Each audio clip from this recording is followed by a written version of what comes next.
All right. Greetings, Liberty Vaulters. So thanks for joining me tonight. This is truly a special treat because it's not often that I get to have a conversation with someone that I think is particularly courageous when it comes to uncovering the evils that we're seeing in the U.S.-Israeli relationship, and in particular in the genocide in Gaza, especially when it comes to U.S. funding and aid for Israel, which is a predominant subject of this channel.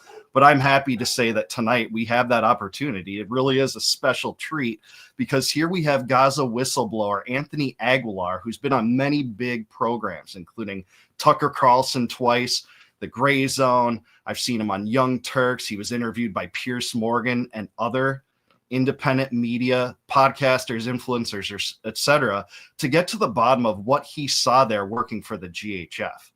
And, this is going to be an incredible conversation. It's going to be dark subject matter to some extent, but at the same time, I think it's so important and so relevant to the political situation that we're seeing today, even under this ceasefire in Israel, when, Gazans and Palestinians are being killed during this ceasefire, with Israel breaking the ceasefire, and the great Dave DeCamp, for instance, at antiwar.com doing great reporting on that. But we're going to get his story. We're going to get into some of the things that they've tried to do to ruin this man, to contradict him, to say he doesn't know what he's talking about, that he's not credible, etc.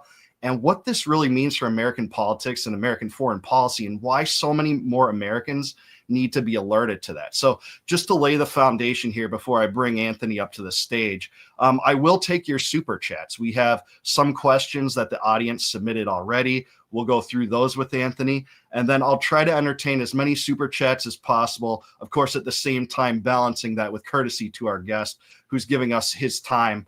And we're so appreciative of that. I think that Anthony is, so incredible in so many ways. So we have to really be courteous to him in that respect. So let's bring him up there right here. So here you are, Anthony. Welcome to Liberty Vault. Thanks so much for joining us tonight. Thank you. It's an honor to share time with you, and it's an honor for me to share my time and speak to Americans and anyone around the world, quite frankly, that's interested in what I have to say. Absolutely, man. And, I've seen you all across many platforms, and you've always been pretty open to whoever wants to get you on stage to tell your story and to convey why it's relevant. So I'm just going to kind of introduce some facts about your background, and you can correct me on them if any are wrong. In fact, I'd love you to elaborate on them if you would, but just to let my audience know who you are, like your background. Like you became a lieutenant colonel, 05, I believe that is. You have a 25-year military career, including 12 deployments, including Afghanistan multiple times, Iraq multiple times. You were in Syria, Jordan, Tajikistan, and all over Southeast Asia, it seems like, right? And many countries in Southeast Asia. Absolutely. You were awarded a Purple Heart, a Bronze Star for combat valor, and you have a very distinctive career that I think a lot of officers would never have, especially the number of enlistments you have. And what I want my audience to understand about this is you've been put in a lot of chaotic situations, a lot of situations in turmoil where violence is not necessarily just going on, but there's the potential for it to go on a lot of the time. So you would be actually uniquely positioned as an American that would be privy relatively to what is violent, what is chaos, what is genocide, and what is not. Do you think that's accurate?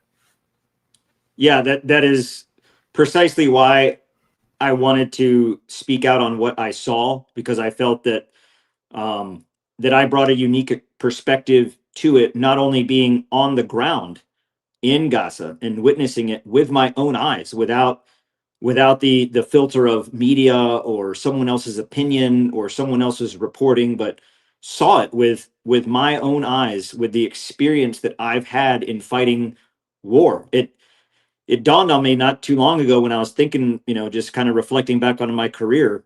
For 25 years, for a quarter century, I have fought in every war that our country has been involved in. The larger operations, from Operation Enduring Freedom, Iraqi Freedom, but also some of the lesser known operations in the southern Philippines, fighting the Moro Islamic Liberation Front, in Tajikistan, fighting ISIS Khorasan, in areas throughout Central Asia, the Middle East, the Levant, Southeast Asia.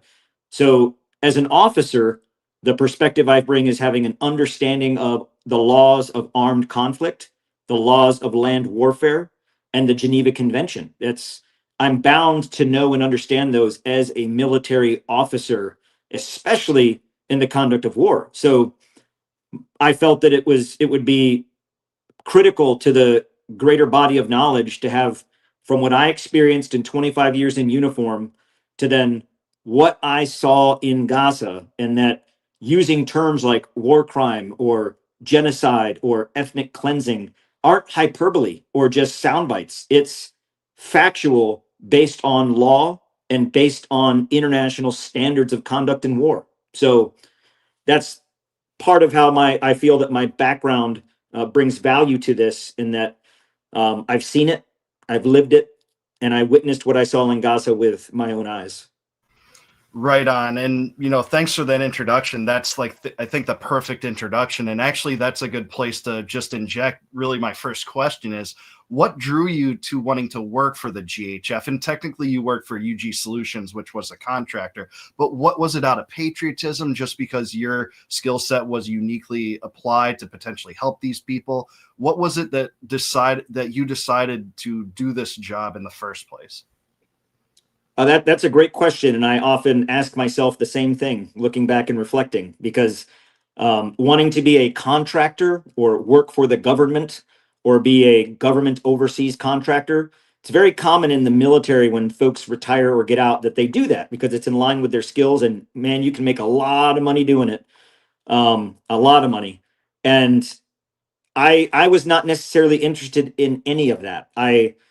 Being gone all the time, missing wedding anniversaries, births of children, birthdays, special events, watching my family grow and my family get older without me home. I didn't want to be gone anymore. Especially did not want to be going into a war zone again. I was not looking into the job. I was called by UG Solutions on the 13th of May.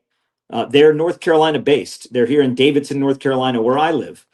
And they called me because I was referred to them by another employee that they had hired, because they were kind of getting down to the wire.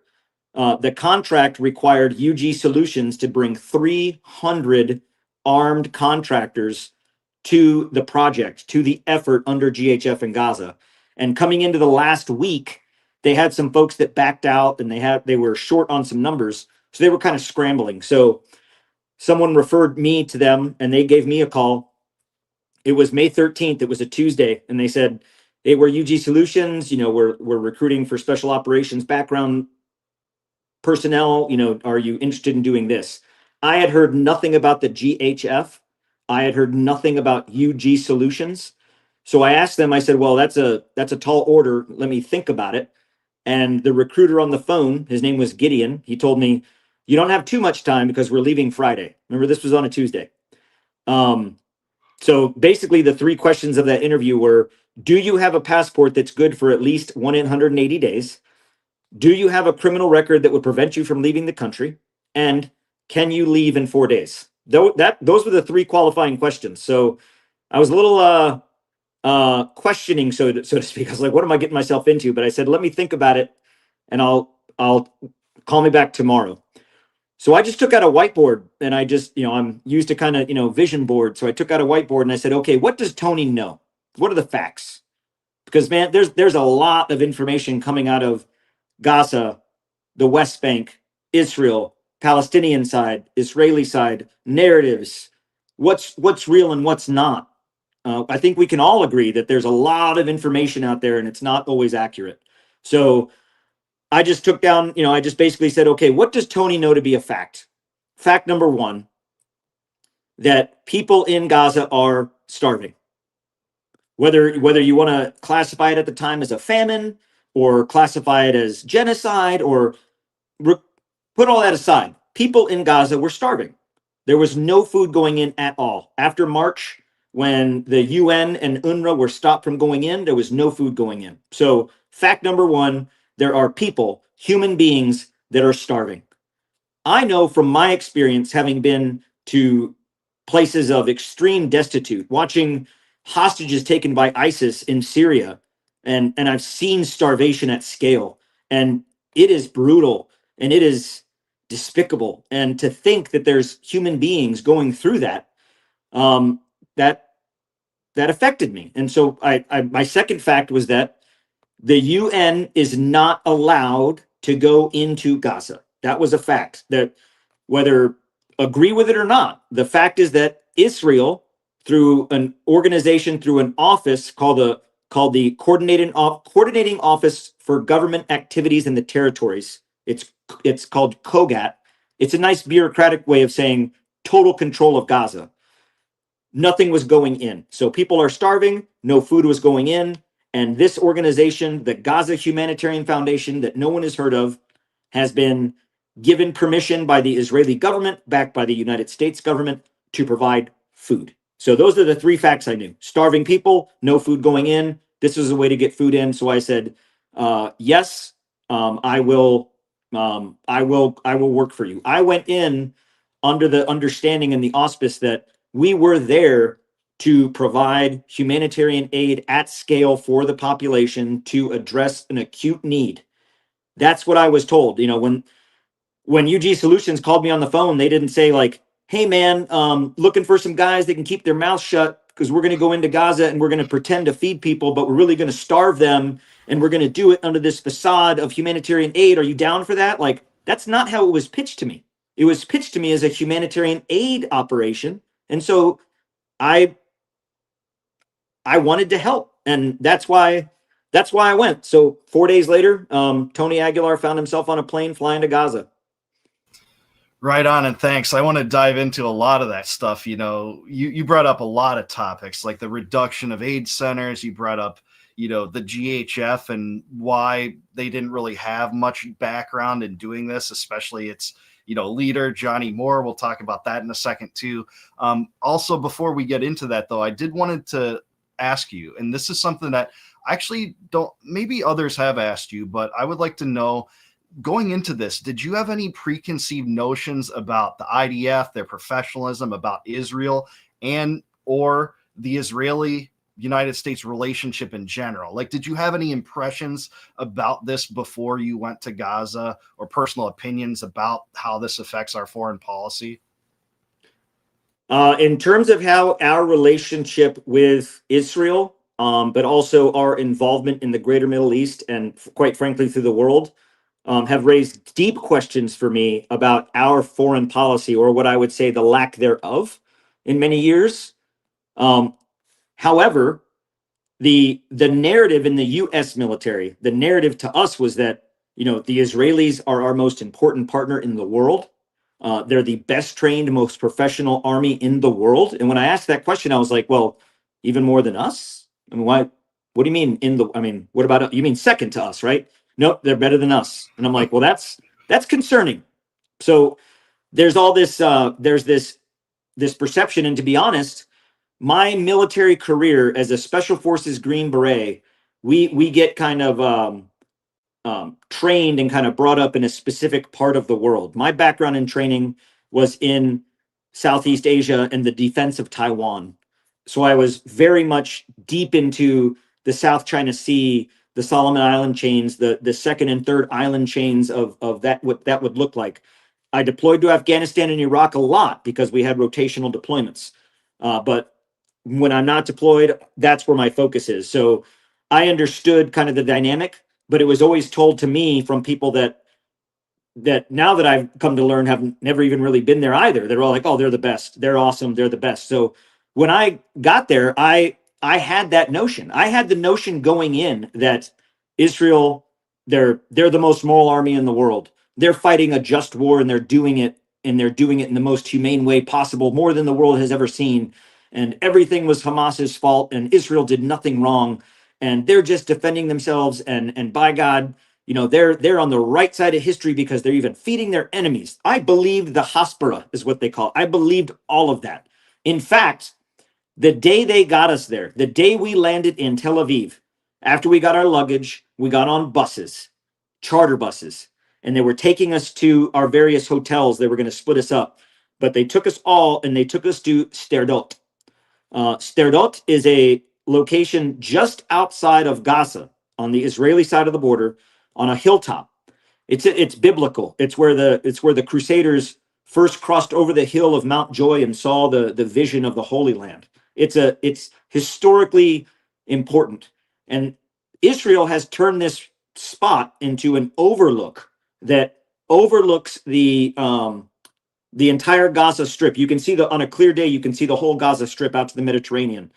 And they put vending machines there, food machines, soda machines, the binoculars you can put a shekel in and look through like you're on the Empire State Building, picnic tables, and they encourage Israelis to come and picnic there and watch the war. And it's part of this haspara, this idea that they should be punished and we should relish in this. And they took us there, and this Israeli officer took us all out. We all got in a big, school circle, and we're looking. And he has a big map, and he shows us, hey, here's the Gaza Strip. Here's where we're going to be distributing, the humanitarian aid. And I was like, why are we only distributing to the far, far, far, far, far south? What about everybody else? And he's like, well, we're only going to distribute to the south because we want the population to move south so we continue with the clearing. One day this will all be ours. And I was like, someone's off a script here, because that's not what I heard. So I was like, I thought we were here to feed people. And this officer, without hesitation, this officer under the Israeli Defense Force assigned to Kolgat as an LNO said, well, your government insists that we feed them, so we'll do that. But this will all be ours. They hold no secret about their intentions of dominating and occupying the entire Gaza Strip. They make no bones about it. And that was the first I'd been exposed to that. So I was like, it's not what I've been told. That doesn't sound humane. That doesn't sound like the best army in the world. That doesn't sound humanitarian. And then they took us to Kibbutz Be'eri. Kibbutz Be'eri is just outside of Gate 96. Gate 96 was the gate that was breached on October 7th. And then Kibbutz Be'eri is the first kibbutz, kind of what you would call like a culturally isolated neighborhood, a subdivision, if you will, is the best way to describe it in Israel, these enclaves. And this kibbutz is where some of the narrative came out to where Hamas microwave babies or put them in ovens, which has all been discredited as not true. That did not happen. That was all narrative and saber rattling and rabble rousing. But they took us there. And this was months and months ago. So they took us there. And I'm looking at this building, this building outside of this kibbutz, and I see the bullet holes in it. And I'm looking at it, and I'm like, that's not AK-47 bullets. I've been in a lot of war, urban combat. I've had my years of it. And I know what the bullet holes from an AK-47 look like in the side of a building. I also know very, very distinctively, because I've been on both ends of it, receiving and giving, what the bullet pattern and the bullet holes look like from a 30 millimeter chain gun. There are only two military pieces of equipment that Israel would even have that have the 30 millimeter chain gun. One being the Bradley fighting vehicle, which we currently do not give to them through military sales, but also the Apache gunship, which we do provide to Israel through military sales. And on the side into the building here was very evident to me the very distinct pattern of the 30 millimeter chain gun that's on the Apache. And looking at that, I'm like, why were the Israeli forces shooting at this building? That if was everybody dead? Were you trying to like fight Hamas out of here? Like what was going on here? And they were like, no, this is what Hamas did. And I'm like, Hamas doesn't have 30 millimeter cannons. They don't have Apaches. Like, you can't lie to me and tell me that that's what that is. You're telling me that paint is red and it's green and we're all looking at it and you're telling me it's red. That's not true. And just the things weren't adding up. So that started to raise some questions in the back of my noggin in terms of like, what's really going on here, which gave me reason to then start researching it a lot more, which things started to, and I was like, oh, that stuff that they told us there about the babies being microwaved or put in ovens. That's not true. And actually, Israel themselves have already claimed that, yeah, that's not true. That didn't happen. So why would they tell us that? They wanted to incite within us this visceral anger for them to, that all Palestinians are the enemy and all Palestinians are Hamas, and that they'll kill you at any chance they get. They're going to kill you. They're going to kidnap you. You know, you got to be on the alert. You got to kill first and ask questions later, because if you don't, they'll get the upper hand and they'll kill you. Like, that's what they were trying to, you know, inject into our mindset before we went into Gaza. And I caught on to it pretty quickly. So yeah, that was kind of where I went into initially, thinking that narrative of Israel's great, they're our greatest ally, they're awesome. And then I started digging in a little bit, and lo and behold, you know, Israel, I say this, I remind people of this a lot now. Technically, Israel is not an ally. They're what we call a close strategic partner. They have the same diplomatic recognition as Saudi Arabia. They're not an ally. They do not belong to any of the alliances that the United States belongs to militarily. The United, or the any of the NATO alliances, any of the Middle Eastern alliances. They aren't an ally. They are a close strategic partner. So when we say that they're our greatest ally, well, that's not true. They're not even an ally. So just things that started to give me reason to look deeper into the truth. Right on. There's so much there, and you're so right. Hasbara is all about narrative over truth. And what you were, thinking, I think, going into this, based on what I just heard you say, is I think really what Americans in general are inundated with throughout our public school system. This is the standard narrative that Americans get too. And you witnessed it, and you can see high-ranking officials in Israel's cabinet, like Smotrich, saying there will be settlements in Gaza. They make no bones about this, even in the highest reaches of that government. So it's so, enlightening to hear you kind of corroborate that. I want to shift a little bit to the GHF itself, because you were on Tucker 2 times, and in one time you talked about, there's some comedy here and how you talked about it, but it became very apparent that these people just didn't have the background in doing this at the scale that they were supposed to, and that you went in for it. So I want to play a clip from Tucker and then just have you react to it, kind of elaborate on that regarding the GHF and Johnny Moss in particular. So let's just watch that real quick.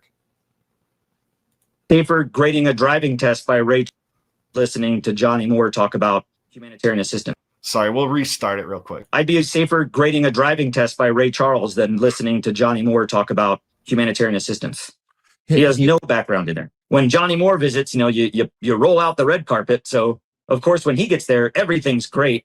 Everything's spick and span.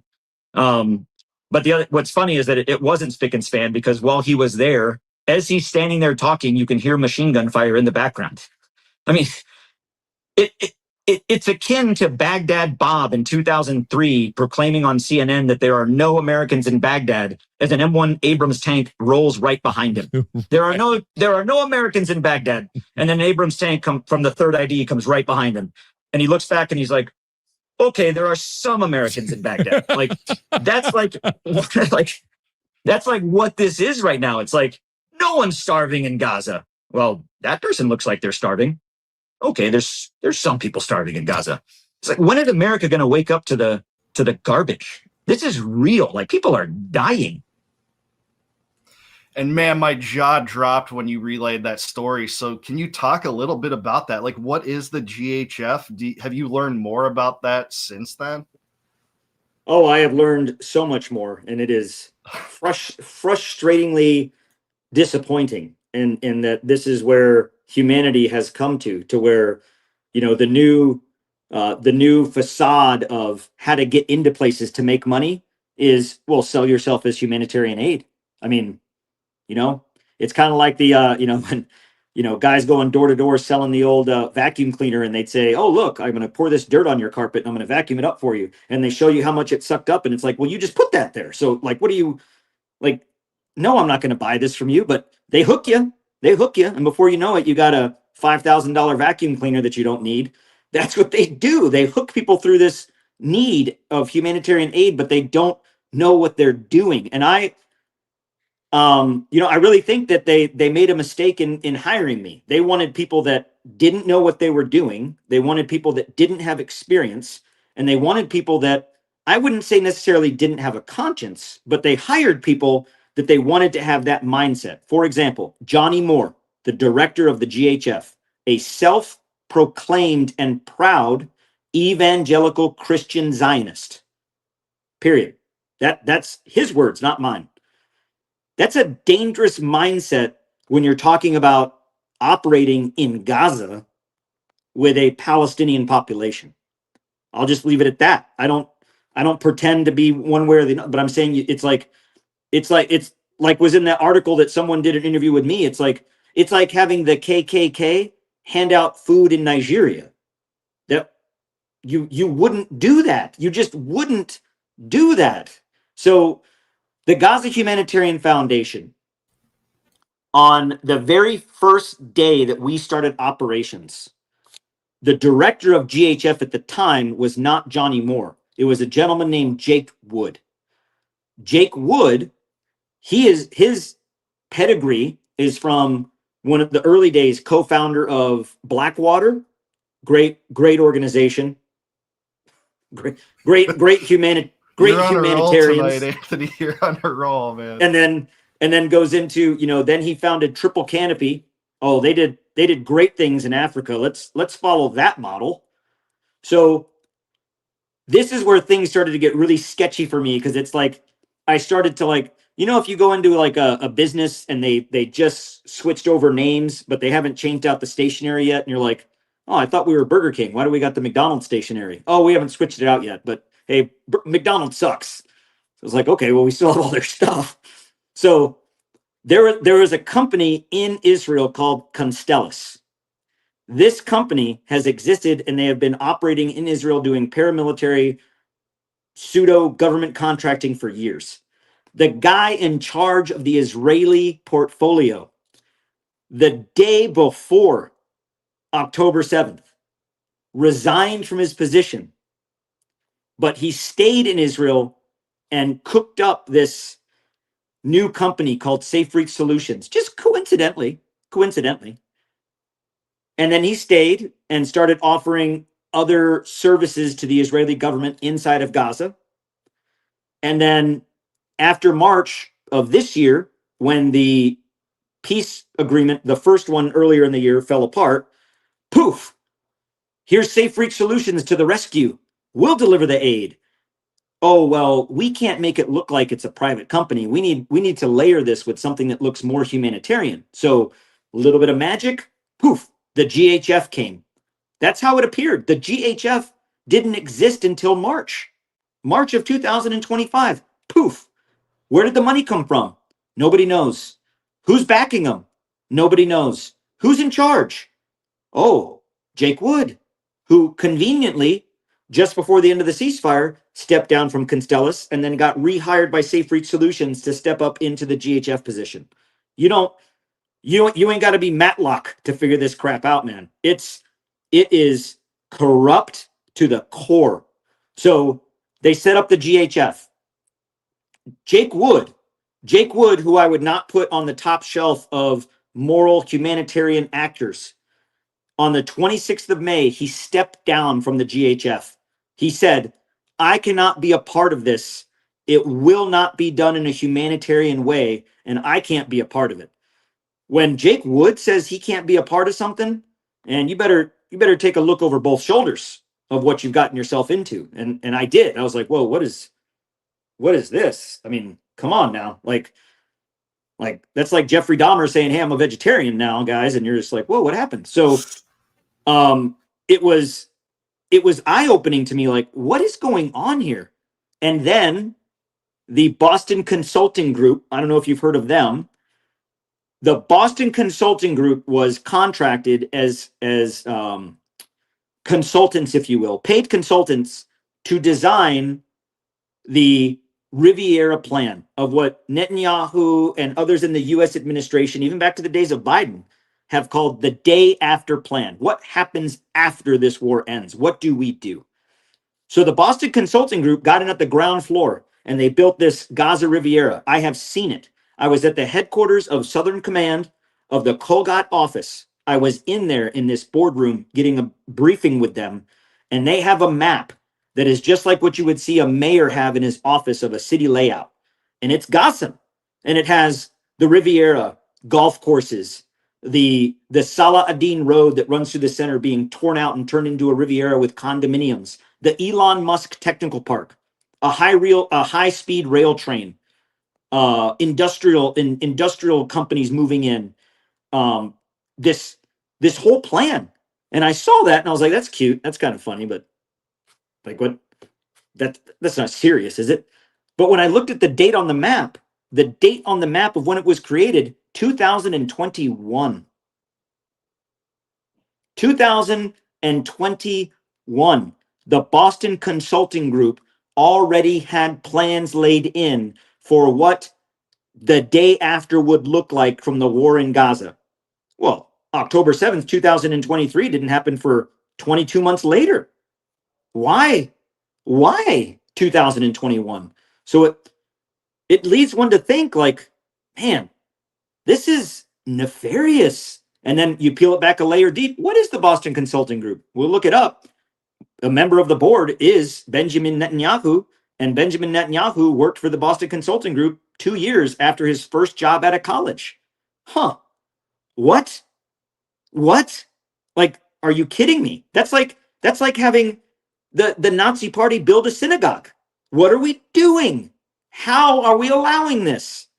So as I started to connect these pieces, it didn't come to me all at once. It wasn't like plop, you open up the suitcase in Pulp Fiction, it's like, I see it. Oh, it was like I had to put these pieces together. And when it hit me, when I put it all together, I was like, I gotta get out of here. I cannot be a part of this. This is bad on all kinds of levels, bad. Yeah, right on, man. I gotta say, your similes are really, thought-provoking, and just your tales are just so necessary for Americans to hear right now, especially now more than ever, I think. And we'll get into some of the atrocities you witnessed too. Before I get into that, I just want to show some props here. So Celtic RN8, thanks for showing your support to the channel. And we have Miss Projector's Basement. I am just blown away by this. And that's what a lot of us had as our reaction when we saw you first on Tucker and then on other podcasts too, Anthony. So you're doing the Lord's work here by enlightening us. I do want to talk, before we get into the atrocities you witnessed, can you just spend like a minute or two talking about the reduction? Because a lot of Americans just have not known or realized that the UN used to operate in distributing food. There were 400 aid distribution centers, and that was taken down to 4 and then 3. Yeah. And you've talked about this a lot. Can you talk about why that happened? Did they tell you why this happened? Or what was their narrative that supported why this needs to happen? So the model of, so worldwide, the U.S. mechanism worldwide was USAID, and that got chopped this past summer. Last summer, that got chopped. So that kind of led UNRWA to on its own. So UNRWA is an agency that's under the United Nations. So UNRWA is the United Nations Relief and Works Agency for Palestinian refugees in the Near East. So UNRWA operates specifically in the occupied territories to provide aid to the refugees and the Palestinians. They fall under the UN. They were once also largely backed by and supported by efforts from the USAID, which again is chopped. That given the case, they still operated 400 distribution sites in Gaza. So what people need to remember is that Gaza, roughly the size of Philadelphia, but twice the population. The population of Philadelphia is like maybe 650,000. The population within Gaza is 2 million. So double the population of Philadelphia in the same square area. And everything that goes into Gaza comes from outside. It is totally occupied and controlled by air, sea, and land. They can't even commercial fishing. They're not even allowed to commercially fish, or they'll get shot out of the water. The whole thing, shooting boats off the coast of Venezuela, we didn't start that. That's something Israel's been doing for years off the coast of the Mediterranean. So There's nothing that goes in. So think about every single thing you need in a day to survive: food, water, cooking oil, propane, fuel for generators, electricity, sewage, schools. Every single thing you need to survive has to come in. So March timeframe, I believe it was maybe March 14th or 15th, Israel proclaims all of UNRWA is compromised. They're part of Hamas. Hamas controls it. 95% of the aid coming in, it all goes to Hamas. And without one shred of evidence, without one bit of justification, what in fact the intelligence community, the IC, the international intelligence community, the United Kingdom, the United States, France, Germany, Saudi, all the other, to include Israel's own intelligence, were like, we don't have anything. Where are you getting that from, Netanyahu? Bibi, what are you doing? Okay, well, if Bibi says it, and then where did he get that from? Well, he got it from Smotrich and Ben Gvir, who are, the modern day equivalent to the Nazis. They're horrible people, evil people, the things that they say. So that put a stop, that put an end to all UN aid. So prior to the stop, you had 400 distribution sites in the villages, in the neighborhoods, servicing hot food, medical clinics, pediatricians for the children, medicine delivery, food delivery, sundries, hygiene products, medicine, fuel. 550 truckloads every single day, around the clock, every day, coming into Gaza to sustain the population, not thrive, but to survive. Boom. March 15th, ceasefire. UN can't go anymore. Zero. Everything stopped. Every bag of rice, every bag of flour, every drop of water, every bit of propane stopped. Full stop. So when we went in on the 26th of May to begin operations to distribute, I thought we were going in with a force that we were going to surge and service all 400 sites with hot food and all these things. Oh no. The GHF only built 4 sites. 4. And they weren't providing any hot meals or prepared food, no medicine, no hygiene products, no water. No water. The only thing that the GHF was providing in the truckloads was dried food, parceled, packaged goods. A bag of rice, a bag of lentils, a bag of pasta, a bag of flour, a bottle of cooking oil, with no water to prepare any of it. It was mind-blowing. And on the very first day of distribution, we had distributed we didn't open all 4 sites. We had 4 sites, and we only operated 1, sometimes 2 a day, but usually only 1 a day out of the 4. We would rotate them. On that day, we were operating at a site 1, which is in southern Rafah, near the coast, near the Mediterranean, close to the border of Egypt. When the IDF released the holding line, 34,000 Palestinians rushed to the site on foot. I was standing on that site. The crowd was so large that the ground shook. Like, the ground shook from the amount of people rushing towards this site. And I thought to myself, from everything I heard, oh, they hate us, they want to kill us, they'll kidnap you. I sat right there and I was just like, it's over. This is where it ends, Tony. Had a great life. Looked at the guy next to me. I'm like, hey, bro. See, hopefully someone finds our remains. We're done. And 34,000 people onto this site, and not one of them was armed, and not one of them threatened us, and not one of them touched us, and not one of them kidnapped us, and not one of them tried to kill us, and not one of them tried to hurt us. In fact, because of the rushing coming over, I started kind of stepping backwards, kind of just at a jog backwards, and I tripped. And a Palestinian man that was there trying to get food helped me up and dusted off my back and kissed me and said thank you and rushed to go get some food. those are the Palestinians that I met. People that are human beings that are trying to survive in a very, very bad situation. Not one of them was armed, not even a pistol, not even a club, not even a knife, nothing. They were there to get food. And 34,000 people rushing to this site, one site where they used to be able to go to 400 sites, coming to one site, and there was only enough food for 9,000 people.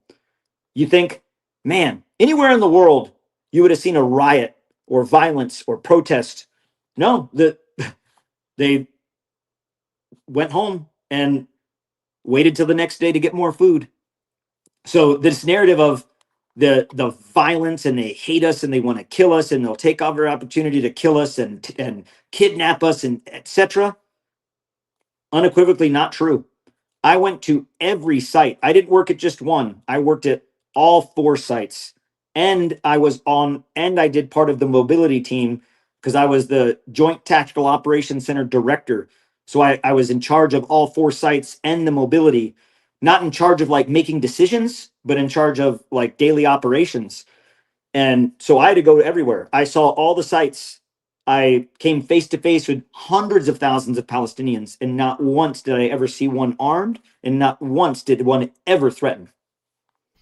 Oh, I'm so glad you answered that, because I was going to ask you about what misconceptions Americans have about the Gazans. I think you relayed a lot of that right there.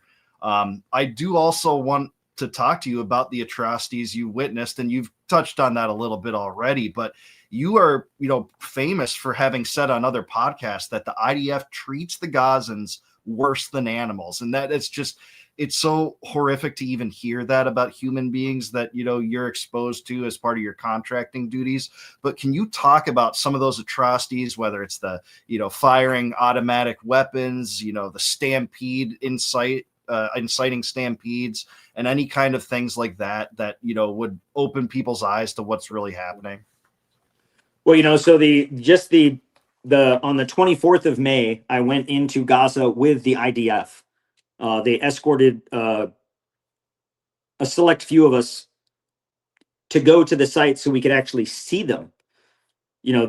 No Americans had been to these sites yet. The Gaza Humanitarian Foundation basically gave the blueprints over to the IDF engineers and said, hey, go build these.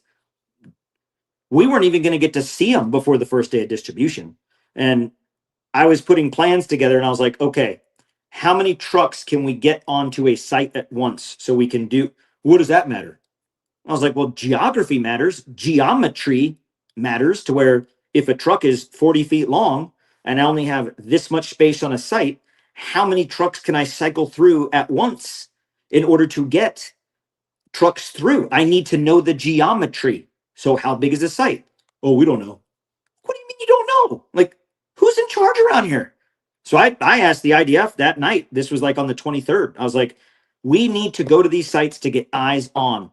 The security personnel need to get eyes on. We need to know what we're getting into. Oh, like it was a burden. I was like, wait, this wasn't planned? We weren't going to see these until action day? Like, come on now, this is amateur. So they took us in. And so I got to see the sites ahead of time. So I kind of had an idea of what the sites were going to look like. And I knew immediately that these sites were going to be death traps. The sites, all 4 of them, were set in just inside the internal lines of the front lines of the IDF. So imagine, if you will, it's the Battle of the Bulge. And you're surrounded by, one side is America, one side is Germany. And you have the front line. And you have refugees or displaced persons, internally displaced persons, coming from Germany because of the war to the American side because they want help.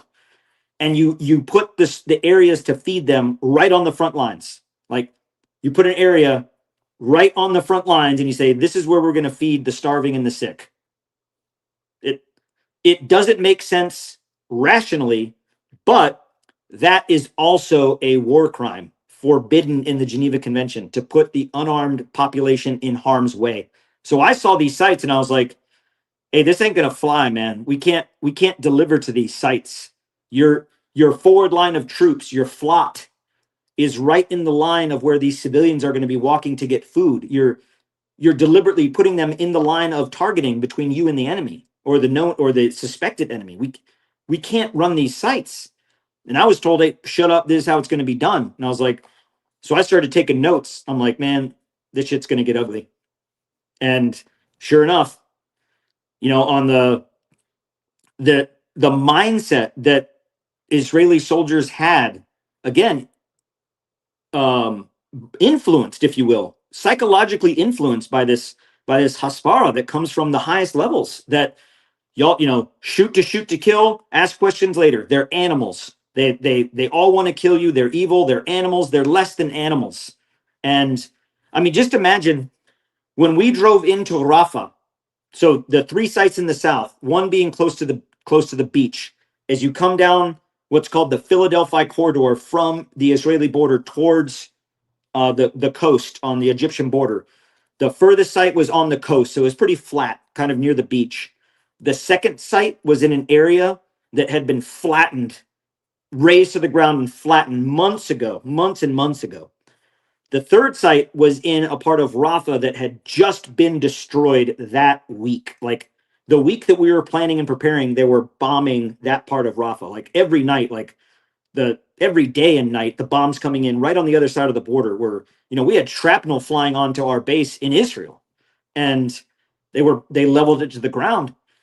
And when we drove through on the 24th to go to these sites to see them, when we drove to site number 3, you literally had to drive your way through this maze of rubble. Just, you know, just nothing left, having to find ways through this rubble. And you could hear humans screaming out from the rubble that were buried in tons of rubble, left to die. Feral dogs intentionally put into Gaza to roam, were, you could, you know, that we saw a dog running down the street with a human arm in its mouth, and you're just like, where am I? This is a dystopian, apocalyptic, hell on earth.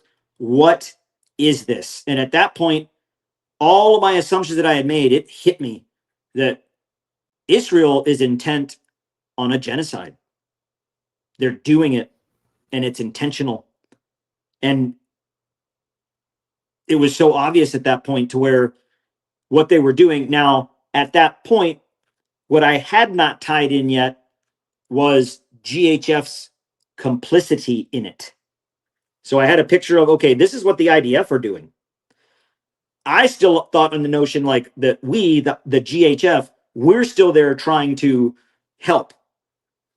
So at that point, you know, I still saw that this was the evil, this was the bad, but that the GHF was still trying to do good. It was at the point a few weeks later where I tied in okay, GHF is a part of this intentionally, that it was, for me, that it was case blown wide open. Like cases like, boom, this is now not an assumption, this is a fact.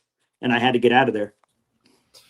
Yeah, right on. There are so many horrific things that you were exposed to in that direction. You know, in American media, we do get stories thanks to really good reporting from people like Dave DeCamp at antiwar.com. He talked about the fact that over 2,000 people died at these aid distribution sites. Yes. And a lot of people think that like the IDF was using this as a cruel scheme, as a lure of sorts, to actually kill people. Can you either squash that or support that based on anything you've seen, or, you know, any word on that? No, that is precisely what these distribution sites were designed to do, and why they were put in the locations that they were put in. They were designed to. So as an example, sites 1, 2, and 3, the geography of Gaza is very much compartmentalized by the IDF in areas of control. From north to south, you have the west-east running Erez corridor, and then central, you've got the Netzarim corridor, and then further south, you've got the Morag corridor. And then running north and south running ways on the west, you have the coastal corridor, the Al Rashid Road, that basically connects the entirety of the enclave. And the east, you have the Burma corridor that connects all the way along. Those areas are under total IDF control. Total IDF control. If you're a Palestinian, you can't cross those corridors. So you're compartmentalized. If you're in the the Khan Yunis Mawasi area, you can't go anywhere else. If you're in Gaza City, you can't leave. So while we're doing all of this food distribution in the south, the north of the Netzarim in Gaza City is still completely cut off. That's where we're seeing now these images of people coming out that are starving to death, that have been cut off for darn near half a year. So these distribution sites, again, under the UN, 400 sites throughout the entire territory.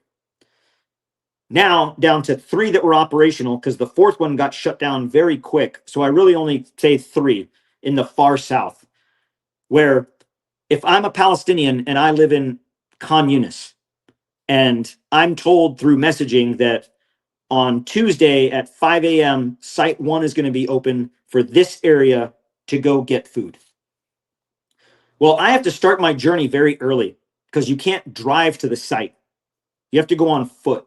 So you're going anywhere from 10 to 12, maybe even more kilometers one way to get to the site on foot with no water and no food. When you get to the site, what the IDF don't advertise and what they didn't tell us, I figured this out by putting the pieces together. I figured a lot of things out by doing my own, I guess, research, if you will, like figuring out why we weren't giving them water. Well, it's not in the contract. We have a contract with the Israeli government, and it's not in the contract to give them water. Like, I had to read that with my own eyes to believe it. So the sites themselves, sites 1, 2, and 3 were all south of what's called the Marag corridor. It's a military corridor. Any Palestinian that crosses south of the Marag corridor can't go back. You can't go back home. All 3 sites were south of the Marag corridor. So no matter where I'm from, if I come to site 1, 2, or 3, I don't go home. So that, by definition, is forced displacement. You're taking the population from where they live. And what's really nefarious about it, what really makes it sick in my mind, is that, oh, we didn't force them to. I mean, they didn't have to come and get food. You know, they didn't have to. I mean, they could, hey, if they want to come get food, that's voluntary. They're voluntarily coming to get food. So it's this sick, twisted manipulation of the environment to where, as a Palestinian, you have a choice: starve to death or seek out this food. And if you survive the journey, mind you, you're walking 8 to 10 kilometers through an active combat zone, not a war zone, but an active combat zone, through the forward line of troops of the IDF to get this food. So it opens the civilian population up to targeting. And man, the IDF shot at them every day. Mortar rounds, artillery rounds, tank rounds, machine gun fire. And when they get to the site, they show up to the site, they get their food, if there's any left. For, you know, if 12,000 people come to a site and there's only 5,000 worth of food that day, well, more than half don't get anything. So they leave empty-handed or with their small portion of food, and they get told when they hit the Marag corridor, yep, you got 2 options. You can go right, and you can go to the Mawasi or to the Khan Yunis encampment, or you can go left. You can go to the Mawasi encampment. What about my family? My family's up in Khan Yunis. Too bad. You cross the corridor. You can't go back. Those are your options. So these UN encampments were no longer being run by the UN because the UN was not allowed to be in there in force. So these encampments really just turned into concentration camps, is the best way to describe it. Open sewage, no electricity, no water, bare minimum amounts of food.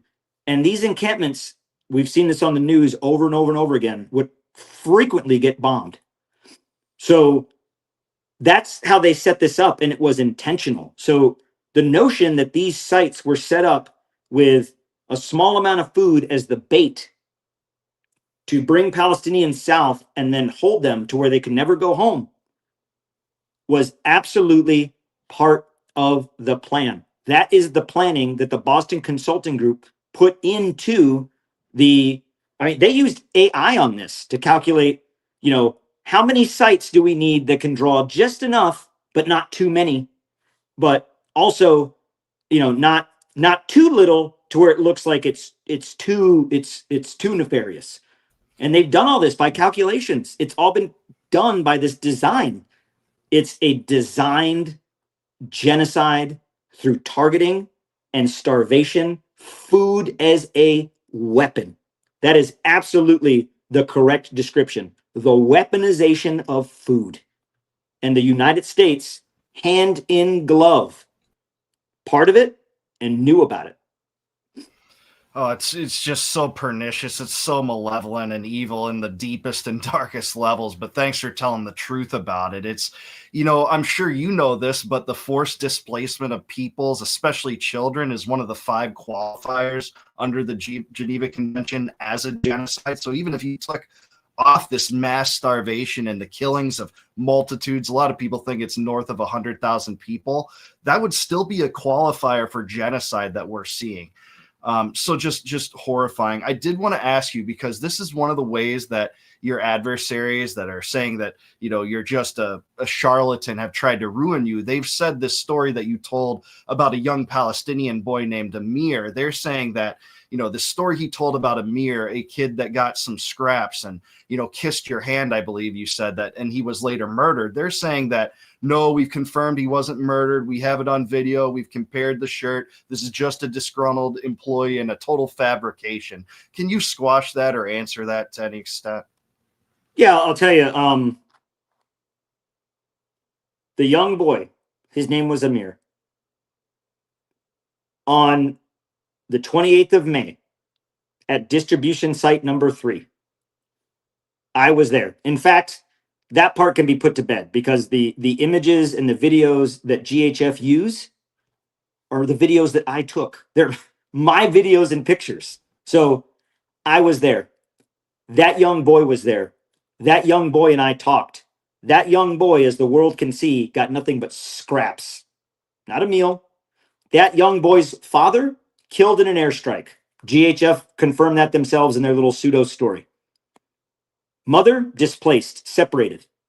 So we have an 8-year-old child whose father was killed, who's roaming throughout a war zone by himself, seeking for scraps with no shoes, tattered pants, and a worn-out shirt, who's obviously emaciated and starving, and God knows when's the last time he had clean water. Just given that alone is despicable and wrong. So their point is saying that, well, he wasn't killed. Well, I'm here to tell the world that he was killed. His body was buried under the rubble, just like hundreds of others that were killed at these sites. And what's important to know is that the IDF unit stationed at the site, the IDF unit that was put in charge at each of these sites around the site, was the 403rd Reserve Brigade of the 50th Armored Battalion. And if anybody knows who that is the IDF unit that calls themselves the Vampire Empire. That is the unit that killed Hind Rajab on July 29th of last year, when they fired 350 rounds into her vehicle and killed the ambulance drivers that were coming to rescue her. And they lied about that. This is that same unit. So that young boy on that site on that day was killed. A few days later, when I first got home and I first shared that story, it was, I think, the 28th or 29th of July of this year. They immediately came out with a story. Oh, no, look, we got this other photo. He's alive. Well, that photo that they said, oh, look, he's alive, in their little smear campaign, is also a photo that I took. And it's a photo of 4 days later, not the next day. And that photo is from site number 4. So I saw this young boy at site number 3. The photo that they showed to say, oh, look at this photo, it looks just like him, that was taken at site number 4. I took that photo. There is no way that anyone from site number 3 could get to site number 4. They're separated by a corridor. You cannot travel that. So there's no way he would have been there unless he was dropped in by a helicopter, or, there's no way he could have been there. So they lied once already. Then they come in with this lie on the 4th of September. Oh, look, we have him. And then when the questions arose, well, there's some features that don't look the same. Can any independent media talk to him? Nope. Nobody can talk to him. Take our word for it is basically what they're saying. Believe me, dude, is their argument. Oh, well, you said that you use biometrics to verify his identity. You've told us in the past that you don't use biometrics. So do you use biometrics or not? Oh, well, we used them in this one case. Oh, well, if you used them, then surely you can share that with trusted media that can show it to the world. Put this to bed. Oh, we don't have it anymore. We don't have it anymore. Okay, so nobody can see him. You don't have it anymore. Nobody can verify what you're claiming. And those pictures, because I've run the pictures myself, and every AI that I've run them through comes back and says that they're similar, but there's features that don't match. That is not the same child. The child that they got, I have from a source, from my own knowledge of it anyway, but from a fellow contractor that was there at the time. UG Solutions, from the day that story came out, combed the earth to find a child that looked like him. Remember, at every distribution site, they have cameras that do facial recognition. Not hard. This is also an organization, Safe Reach Solutions. The director is the former director of covert operations of the CIA. UG Solutions, formerly connected to Team Rubicon. And then you have the Mossad tied to the IDF. So, surely none of those organizations would ever lie. The thing is that young boy was killed.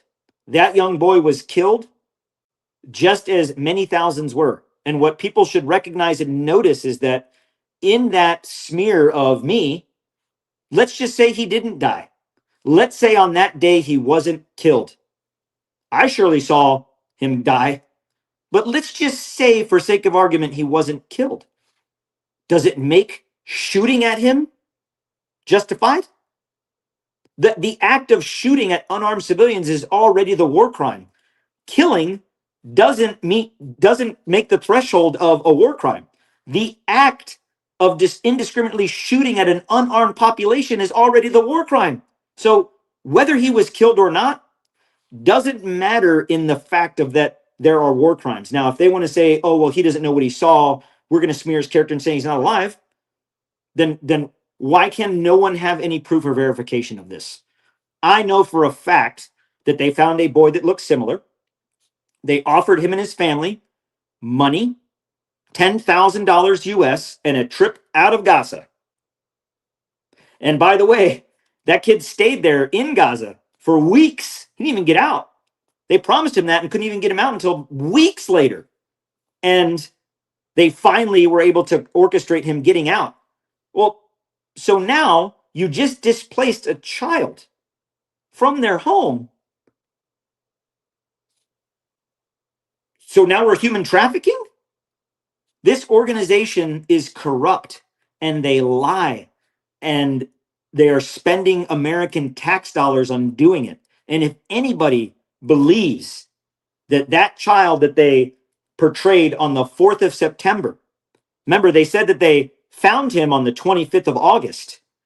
Well, if you found him on the 25th of August, why are you waiting until the 4th of September to reveal, oh, look, Aguilar's a liar? Well, because you have to get all the things in place. You have to get the story in place. You got to get everybody on board. The truth, there are people that are now coming home from that contract that know the truth, that were there, that know the truth as I do. And that truth will come out, the truth that we already know. But anybody can look at that with their own two eyes and you can see the child, one, he doesn't look the same. And two, anybody that was involved in, oh, look, we have a mirror. None of them, not a single one of them were at Site 3 on the 28th of May with me and the other 3 contractors that were there that saw him. So they wouldn't even have a reference to compare it to anyway. So right. I'm telling you, if you were in a court of law and a judge used that type of evidence to convict you of a crime, I feel sorry for you in society. I don't think any reasonable jury would convict you. And Yeah, thanks for sharing that, because that's a thing that's thrown around a lot by the rigid Zionists that want to maintain Hasbara despite the truth you're revealing. So thanks for answering it. We are over time a little bit. Do you still have more time for us? There's more I'd like to get Plenty. into. I'm all yours. I Oh, love this. love to hear that so much. I did want to get into the smear campaign against you. We already talked a little bit about it as it relates to Amir, but they've tried to throw the house at you, man. They've even made up like false domestic abuse charges toward you and spread it all over the internet. Yeah, he's not credible. He has these personal issues. Can you talk about how, what they've tried to throw at you to try to silence you in this whole thing? Well, I mean, it further shows to their ignorance. Having served 25 years in the military, and they pulled out these basically this doxing they created. If that were true, I wouldn't have. I would have been kicked out of the army. I would have been kicked out of the military. I would have not been able to, stay in for 4 more years past that date that they said, and retire and have an honorable discharge. So that's not true. And then there's the aspect of, they said that, well, he was fired. Okay, well, I have provided to the world on many different platforms, on Tucker Carlson and on Breaking Points and on others, I've shown, like, here is my resignation letter. The metadata shows that I drafted it on the 13th of May, or excuse me, the 13th of June, and printed it on the 13th of June, and emailed it to the two of you on the 13th of June. So if you fired me, show me the paperwork. Show me your firing. Show me that you just fired me without paperwork, without telling me. And they have failed to produce that, and they have failed to acknowledge that. They just keep saying, oh, well, he was fired. I resigned from that position. And in fact, after the first day we were on the ground and I started to identify some of the issues with the logistics and the operational planning, they promoted me. They promoted me from regular guard to director of operations. And then 2 days later, the number two guy in charge of the whole contract resigned after our failed attempt of distribution on day 1, the 26th of May, when we got overrun. He resigned. And they offered me that position, and they promoted me into that position. And so in the short period of time I was there, they promoted me twice. And when I submitted my resignation was the same day that one of the IDF officers was going to use his snipers to shoot at children on a berm. And I put my foot down and said, nope, not going to be a part of this. And when the UG Solutions contractors, the leadership, were like, well, that's not our problem. That's not our thing. It's not ours to worry about. I was like, all right, I'm done. And I resigned. So they say that I was fired. Okay, I'll tell you, at this point, saying that I was fired or not, I would be honored if they had fired me. I really wish they had fired me. I'm the one that had to stay as long as I did and finally resign, that they didn't fire me, because I was pushing hard. I was pushing hard on, that's a war crime. Your contractors are openly shooting at unarmed civilians. That's a war crime. I pushed hard to try to get change. I'm shocked that they didn't fire me, and they didn't. I resigned. And they also, when I resigned, they, on the 26th of June, they sent me a letter that said, thank you for serving with us. You did a great job. Please consider working for us again in the future. So, and I have all that documentation. So they're trying to save face. And the thing is that they have everything to gain from making me look uncredible, because what I'm accusing them of are war crimes. What I'm accusing them of are fraud. What I'm accusing them of is stealing from the American people, of being complicit in an agency and an organization to kill people, being part of genocide. Of course, they're going to try to discredit me, but I'm not the only one that's come out. There are others that have come out to various media. So are they all disgruntled employees too? Because that's what UG, there was the article that came out in Zateo. That wasn't me. There was an article that came out in CBS. That wasn't me. There was an article that came out in the Associated Press. That wasn't me. So all these other people that have come out, what does UG Solutions say? Oh, that's a disgruntled employee. Oh, that's a disgruntled employee. Oh, that's a disgruntled employee. Okay, well, if you have that many disgruntled employees, maybe there's a problem. Maybe it's a disgruntled or genocide enabling organization at that point. Yeah, right? I will say, But yeah, genocide does disgruntle me. yeah, well, that's So yeah, if because they you say have that I was integrity. disgruntled, yeah, that is fair. Genocide disgruntles me. Right on. I love your unapologetic attitude on that, man. Like the courage that you face in this arena is probably, you've been in some incredible deployments and all throughout the world in chaotic and war-torn situations. And I have to admire, like, this kind of courage is in some way, like, I don't know, superlative above all that. And I really appreciate that. I did want to talk about, maybe transitioning into some of the others that have stood up for this and stood up for the truth alongside you, in particular in the Senate Foreign Affairs Committee hearing. I don't know if she was your friend before this, but Josephine Gilbo. Josephine Gilbo. She was a 17-year Army veteran and former intelligence officer that stood Yeah. with you in the Senate Foreign Affairs Committee hearing talking about this. And I want to play a clip for this audience showing what happened to you. And I want you to pay attention to what Anthony Aguilar is saying in this video that gets him thrown out of this hearing. I don't think people will believe this, but let's take a look. This government is complicit in genocide. You have an obligation to the Constitution of the United States. I'm a disabled veteran.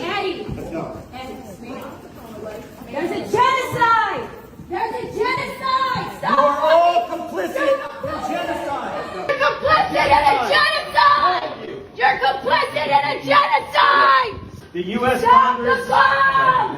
is paying for the Stop death of children, slaughtering babies! women and children. Stop slaughtering babies! When the United States Congress comes after veterans, they will come after you. Every American sitting at home right now needs to realize that you are paying for a genocide. Take this one. Rise up! Rise up, America! Rise up! It is time to take back this country from these corrupt politicians. It is time. It is beyond time. So daring to say that I'm trying to uphold my oath to the Constitution by opposing genocide and telling the truth about it, you were deemed a villain in this committee hearing, dragged out of there. And because you said you have sworn an oath to protect, preserve, and defend the Constitution, Jim Risch, who's paid out the gazoo by AIPAC, says, he needs to He be is one of taken out the of here. biggest recipients of AIPAC.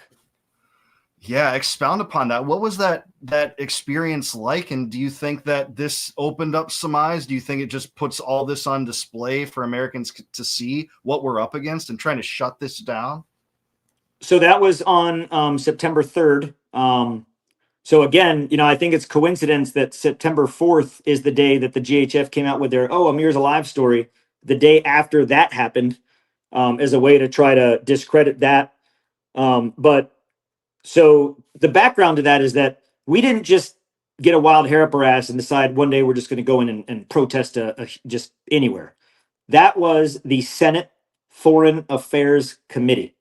That committee is responsible for the funding, what type of funding goes to the to the munitions, to the funding, to all these things that go to Israel, because remember, Israel is not an ally.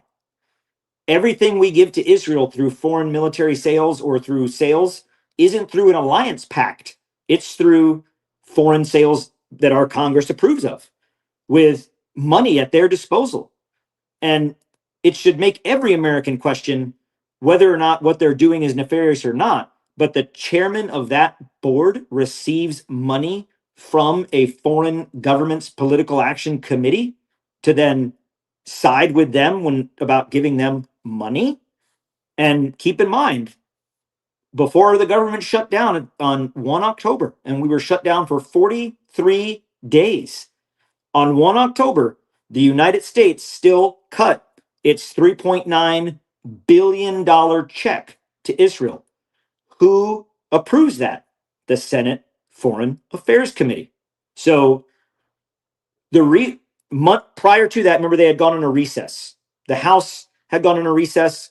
because Johnson wanted to prevent the Epstein files from getting voted on. Right. So then the Senate went into recess. They were in recess, unscheduled recess.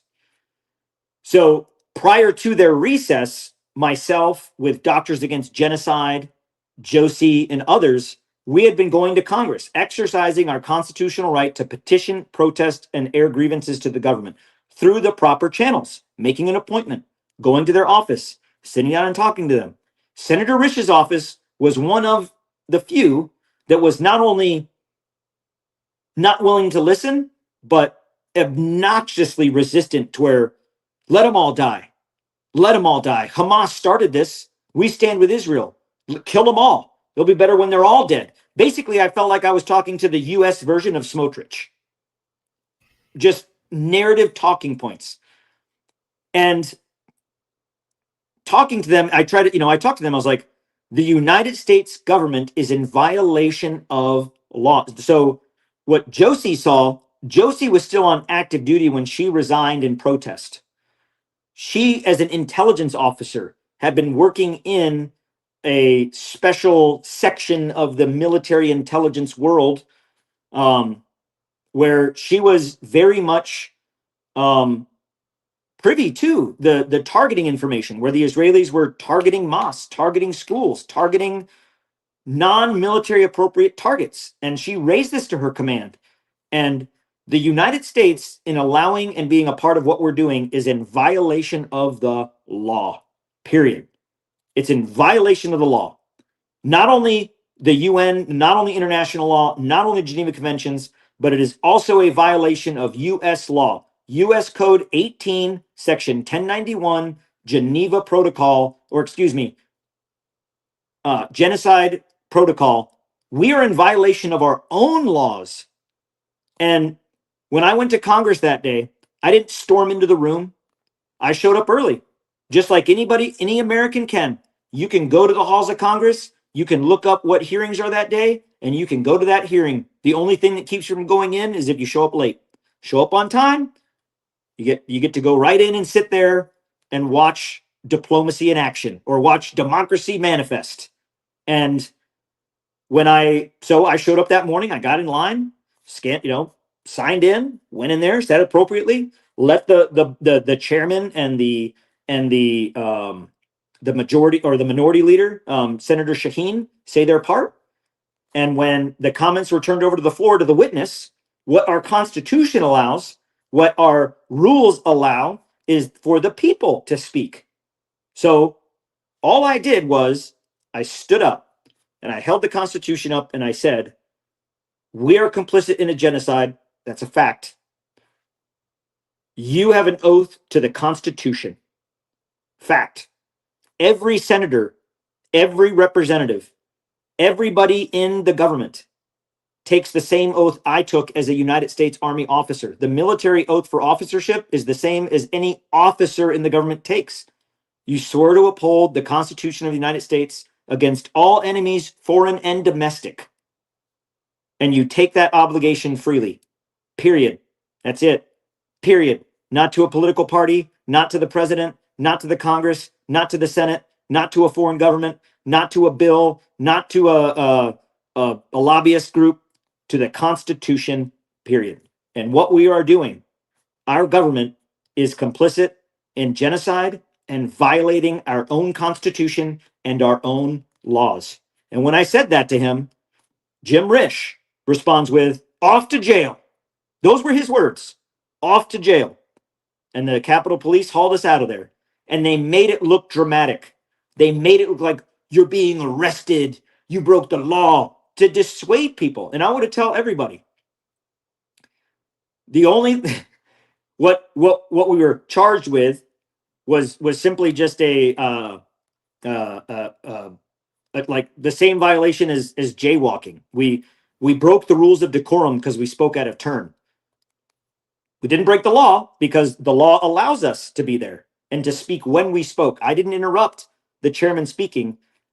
I spoke up once it was turned over to the floor for the people. Just because I'm not sitting behind some fancy microphone or the camera's not on me doesn't mean that those there don't have the right to speak. They make us think that we don't. The Constitution guarantees otherwise.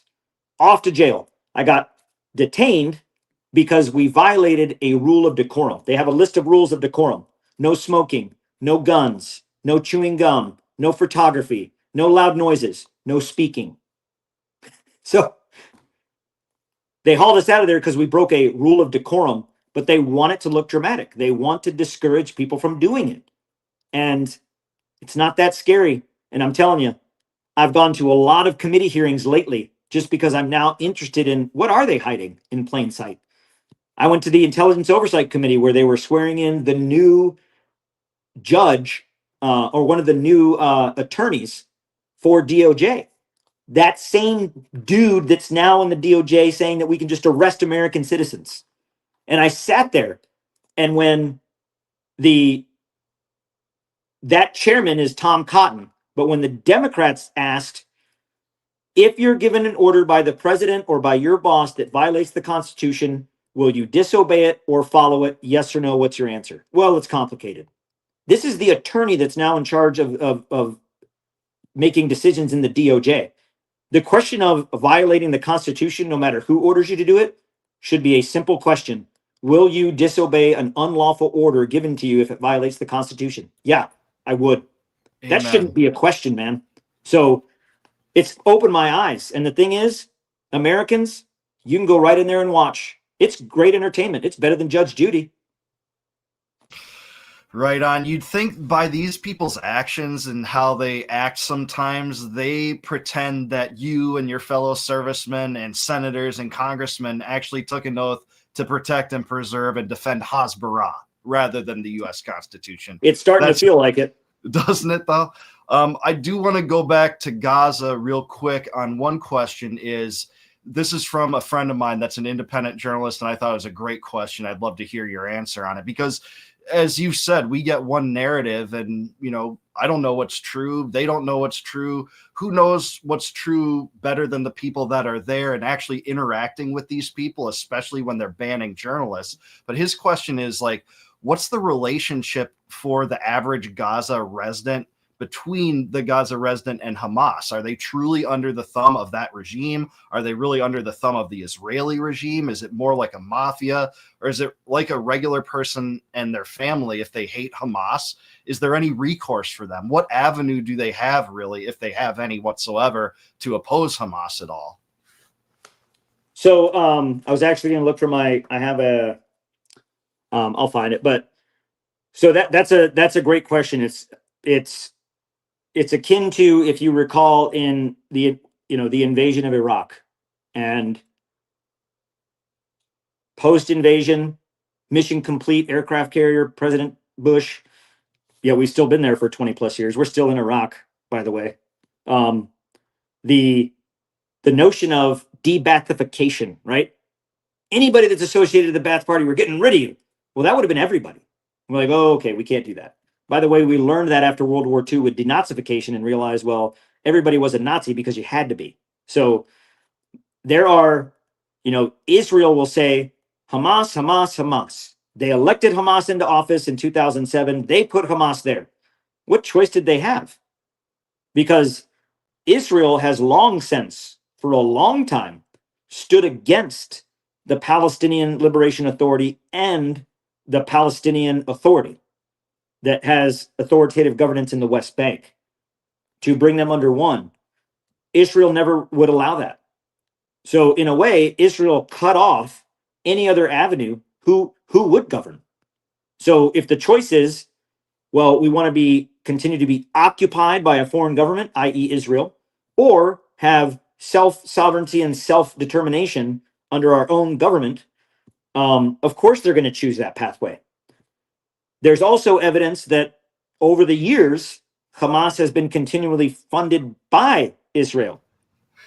That's now been proven as pretty much fact. I mean, if you go back, a lot of this has been covered in the fact that of the ongoing conflict, and Netanyahu keeps pushing back his trial. One of the accusations made against him by his own government in the Knesset is his funding of Hamas through Qatar. That's known. This is a known thing. So when I think about the existence of Hamas, I would go back to say, well, the United Nations, the UN General Assembly in 1978, in a UN resolution, the number of the resolution escapes me right now. I was going to look for my document that has it, but the UN resolution, 1978 UN resolution reaffirms Palestinians' right to self-defense, the right to defense against the occupying force. And not only reasserts and reaffirms their right to do so, but obligates them to do so, if even by armed resistance. So, Israel is an occupying force in the territories. That's a fact. They are an occupier. They don't even, that's not debatable. Israel occupies Gaza. As the occupier, they are sworn to uphold principles of humanity. Feed the population. Don't target the civilians. Allow food, running water. Allow, everything for people to survive. When that's, remember, Israel didn't go into Gaza for the first time on October 8th, 2023. They've been there. I mean, Smotrich and Ben-Gvir and Netanyahu himself and others in the cabinet even refer to the Palestinians, to Gaza, as mowing the lawn. Every few years, we got to mow the lawn and bomb them. They talk about putting the population on a diet, reducing the amount of food that goes in. Oh, the Palestinians need to be on, it's time to teach the Palestinians a lesson. They need to be on a diet. So what should Palestinians do when they're under total occupation and they have no other resort? What do you do? I can tell you, I know what the United States did before we became the United States, when the yoke of the oppressor was placed upon us and the boot of Great Britain on our neck. Did we resist through just taking it? Did we? Oh, I guess that's just how it's going to be. We'll just continue to be taxed without representation. And oh well. No, we raised an army and we fought them. So what should Palestinians do? They have the inherent right to defend themselves against the occupier by force if necessary, enshrined in the United Nations General Assembly resolution. What should they do? They're doing exactly what the United States and other countries entitle them to do. Just because we don't like the outcome doesn't mean that they're not justified in it. Now, I will say Israel's response to that is unjustified in the sense that it throws every part of international law and everything out the window. Like I am a believer in just war theory. I think that our administration doesn't know what that is. I certainly think that Pete Hegseth doesn't understand just war theory. But it's what it's what holds the world together in terms of like humanity. And in war, the idea of jus in bello, or justice in war, or how you fight the war, is held to standards and rules and laws. Part of those are proportionality, targeting, that when you go into that, war should be the last resort. And when it is the last resort, it has to be under a just cause. And when you're fighting it, it has to be done humanely. And it has to have an exit strategy. That's one of the principles of jus in bello, an exit strategy, which I would wag the finger at us, the United States, for Afghanistan and Iraq. So what is Israel's exit strategy from Gaza? Total occupation? To totally destroy the population, either kill them all or have them all sent away somewhere else? Because that's what it looks like. And if that's the exit strategy, that is unjust, and that is a war crime, and that violates international convention. So to say that the people in Gaza don't have the right to defend themselves, to break the yoke of oppression, well, it's enshrined in the United Nations. It's also enshrined in our Constitution that they have the right to do that. Right on, man. You said so many great things I think are so worthy of consideration. Proportionality, especially. Like, the initial attack caused something like 1,200 deaths on October 7th. And as you notified us of, and my audience is really familiar with, this goes far back beyond October 7th. You know, they want to make it like history began that day, and it didn't. But the disproportionality is so evident to anyone seeing this. When you kill, 80 to 100 times the amount of people that were killed in the first place, and then you have whistleblowers saying that they initiated the Hannibal Directive and the IDF killed some of their own too. So, you have all this. And one of the best independent journalists that I think is a guy named Aaron Mate. Maybe you know who that is. And he said that the Hasbara narrative has to hold that nothing justifies October 7th, but October 7th justifies everything. And that means holding these people in subjugation for perpetuity, killing them, starving them, with innocent babies being pulled up from the rubble. And it's just so horrific. So I do want to ask you like 2 or 3 more questions. And here I think is one of the most pressing ones. And that's that. What do you think it would take to stop the genocide in Israel? Like, what should the United States do? What should Israel do? Because if you ask me, a good start is Netanyahu resigns. They stop funding Hamas, recognize that that strategy was catastrophic. They stop the blockade. They stop the starvation. They entertain the prospects of a 2-state solution such that this continual cycle of violence isn't just exacerbated, it's incentivized to continue indefinitely forever. But I want to get your take on that too. It certainly is incentivized. There is not a bomb dropped, a GBU 36-35, a joint deployed aerial munition, a JDAM, a mortar round dropped, a tank round fired that is not provided by the United States. That's a fact. Every bomb dropped is from the United States. And some people might say, well, they get some from Germany. They do. That Germany gets from us. We produce those munitions.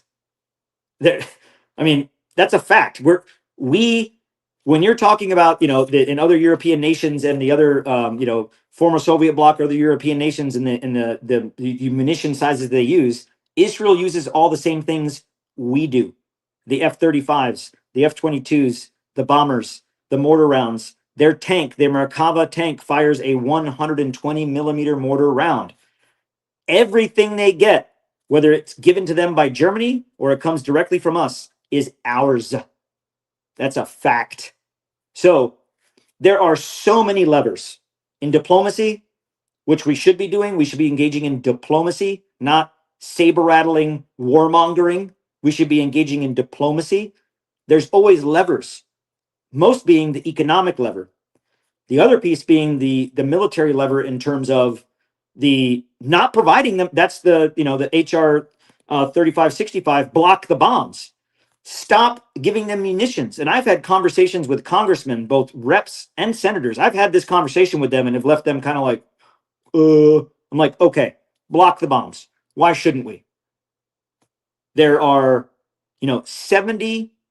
70,000 tons of munitions have been dropped in Gaza. Every one of them, U.S.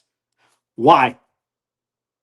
Oh, well, they're the best army in the world. Their targeting is supreme. They're doing an excellent job. They're doing an excellent job.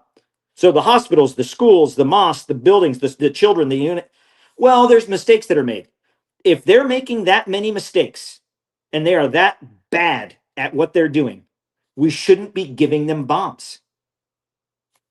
You don't give a kid that failed his driving test a Ferrari. No, he takes the test again until he gets it right. And then maybe he gets a hand-me-down car because he can't be trusted on the road.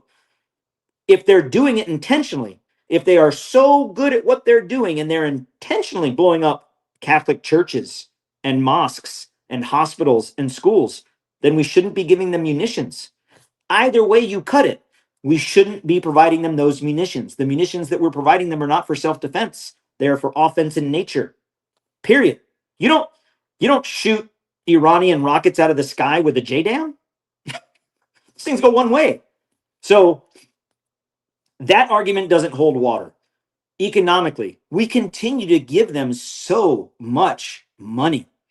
If we close the wallet and stop giving them the bombs, that would change things pretty darn near overnight. That would change the calculus almost instantly. So the question is why?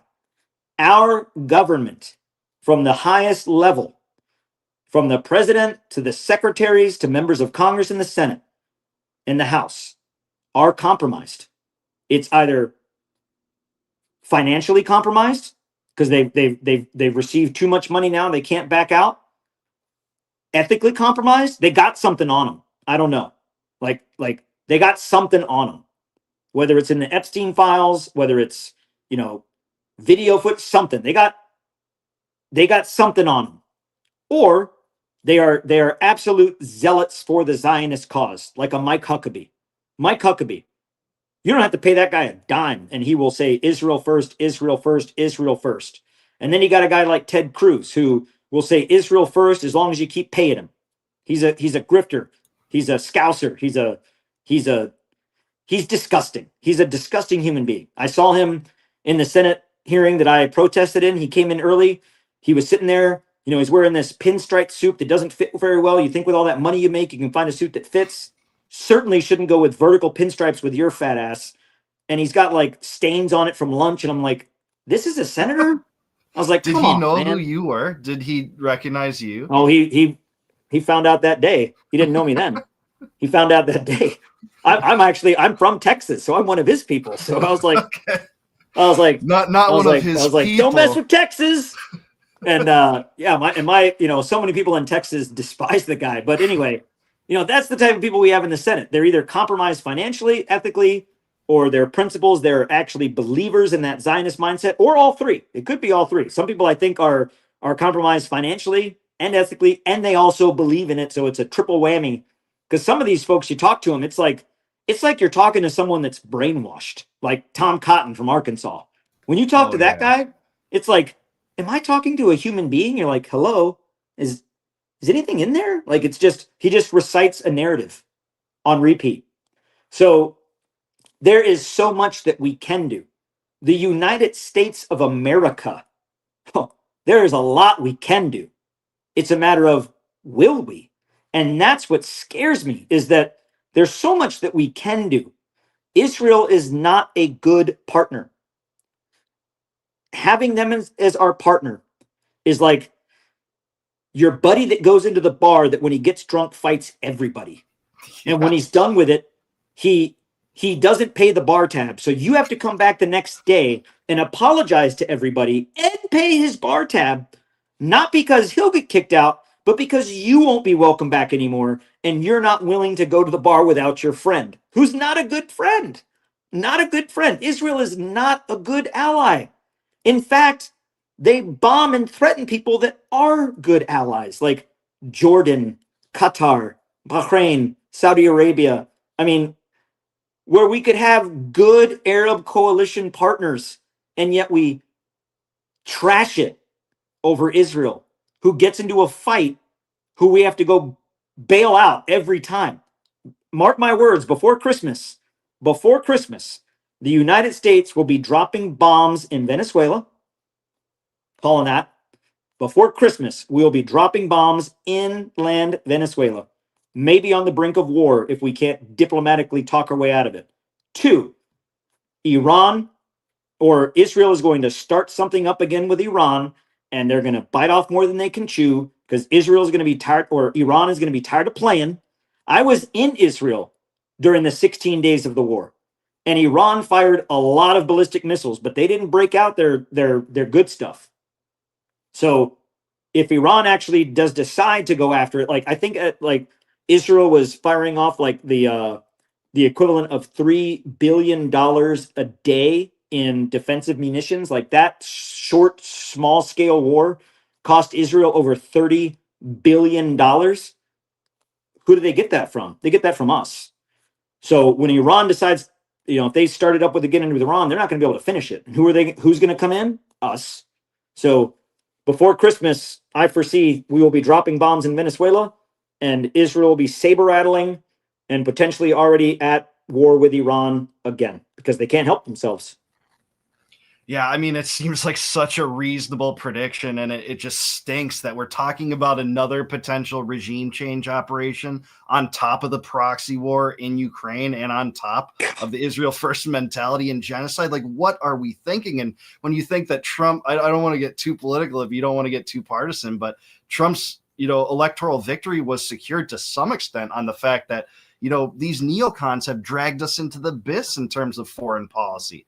And for every reason you talked about this and how it kind of permeates into other realms in terms of foreign policy. It was the Israeli regime that wanted the U.S. to help depose Assad in Syria and had us siding with Al-Qaeda in the process. I don't know how intricately and you were involved in that, but that war was done at the behest of the Israelis, who didn't want the Alawites in control and preferred the Sunni extremists, including the current leader that was an Al-Qaeda fighter that probably fought against you in Iraq. Absolutely. Right? Yeah. I mean, yes, and yes. I mean, I look all the way back to where, even before that in the 90s, and you look back to, when the Soviets were trying to take over Afghanistan to back their communist regime, the Mujahideen stepped up. And who was one of those guys? Osama bin Laden. And they took it to the Soviets. They gave it to them. And we supplied them and supported them and funded them. And when that war was over, we were like, oh, well, who's going to be in power now? We can't just have a power vacuum. The Mujahideen were like, oh, we're here. Well, democracy? Sure. Yeah. Democracy, free elections, Western clothing, disco. Hey, we're your guys. I mean, Osama bin Laden was educated in the West. And who would have a better, and we said no. Why? Because Israel said don't trust him. Huh, that worked out. Telling you, man, they're not a good ally. They are not a good friend in the region. They are not a good friend to anyone. They only care about their own self-interest. And right now, I would say that even Israel is held hostage by their government, by Netanyahu, Smotrich, and really, who pulls the levers there when you think about Ben-Gvir and Smotrich? I mean, Ben-Gvir lives in an illegal settlement in the West Bank. Yeah. It's like, what? It's like if Trump wanted to move the White House down into Venezuela and say we're going to be in Venezuela, and I'll be like, you can't do. Ben-Gvir lives in an illegal settlement in the West Bank. These are the people that control the Israeli government. And Smotrich, I mean, that guy, the things he says, I think it's sometimes his advisors are like, hey, you said that out loud. He's like, oh, it's out now. Totally. People are like, what are you saying? Don't say that out loud. And he just, this is how I know that our government is the weakest it has ever been, because of its leaders, not because of the country we are, because of our leaders. J.D. Vance, the Vice President of the United States of America, and Marco Rubio, the Secretary of State, went to Israel before the signing of this ceasefire, and were in the Knesset, and were sitting there when Smotrich held the vote where the Knesset elected to annex the entire West Bank. And when they were asked, that goes against U.S. policy. The president said, that's a red line for us. No. But instead of standing up against that and saying, what's up with that, Israel? Really? You're not going to do that. They said, oh, that's just ceremonial. Every year we just take a vote on that. It's ceremonial. It doesn't mean anything. We're not going to do it. And we're like, you got us, you silly guys. And they turn to the American people and say, oh, they don't mean it, as they're bulldozing Palestinian homes and taking over land in the West Bank. We are stupid if we listen to our elected officials in this country right now. We have no one to blame but ourselves, because it's laughably stupid. Yeah, and people swallow that even though no leverage is ever used against the Israelis. No aid is ever threatened to be. That's what I'm saying. I think the people that have the leverage are compromised. Yeah, I mean, they're compromised. It's just the Occam's razor. There's no reason. Yes, exactly. Yes. Yeah, certainly so, man. It gets so much more insulting and embarrassing lately when you have Huckabee meeting with Jonathan Pollard, a convicted Israeli spy who passed secrets to the Israelis. From within naval intelligence. Just think of the duplicity on that. And by the way, the Israelis gave those secrets to the Soviet Union. I don't know if you're privy to that, but it's that, and it's bankrolling a genocide, and it's being dragged into a war with Iran. And it's bragging openly that Miriam Adelson, your top donor, or one of your top donors, her loyalties probably lie closer with Israel than the United States, and acting like that's that's not thing. I mean, that's not even a question. That's right. When Trump went to visit at the eve of this signing, she was there in the audience. She's not a government official. She's not a diplomat. She's a rich lady. But she gets an audience into the Knesset to be there. And Trump went on the stage and said, didn't I do good, Miriam? Didn't I do good? I moved the embassy to Jerusalem like you wanted. You paid a lot of money for that. You paid a lot of money to my first campaign for that, but I did it. Did I do good? Did I do good? What? And like, they don't even hide it. They don't even hide it. And then Trump even said, and I asked her, Miriam, remember I asked you this, who do you love more, Israel or the US? And she wouldn't answer me. I'm pretty sure it's Israel. I'm pretty sure it's Israel. But you know, I'm like, how, like it's, we as Americans, like, this is like some, I mean, we should be insulted by the depravity in it, but how this administration thinks that we are all stupid. That's all it could be. I mean, no one could think that the people they're portraying that to have any semblance of intelligence to think that that's messed up. So they think we're stupid and we're not going to do anything about it. And I hate to say it, thus far, we've proven them right. Yeah, man, that's sad but true in the worst way. And I have two more questions for you, and then I'll let you go, Tony. So one of them is, one of the things that's come up as part of the Zionist narrative, part of the Hezbollah narrative that you hear from the most rigid defenders of Israel is stuff like, well, some of the videos show all these fat Palestinians, and they just show you, you know, the ones that are starving. This actually came up in a debate between Dave Rubin and Piers Morgan recently. I don't know if you saw that, but Dave Rubin was arguing, well, a lot of those videos have fat Palestinians, and this is just all Hamas propaganda. So I want to ask you, who was in Gaza, who was in all these aid sites, like, what percentage of the Palestinian populace that you saw was fat or what you would classify as obese?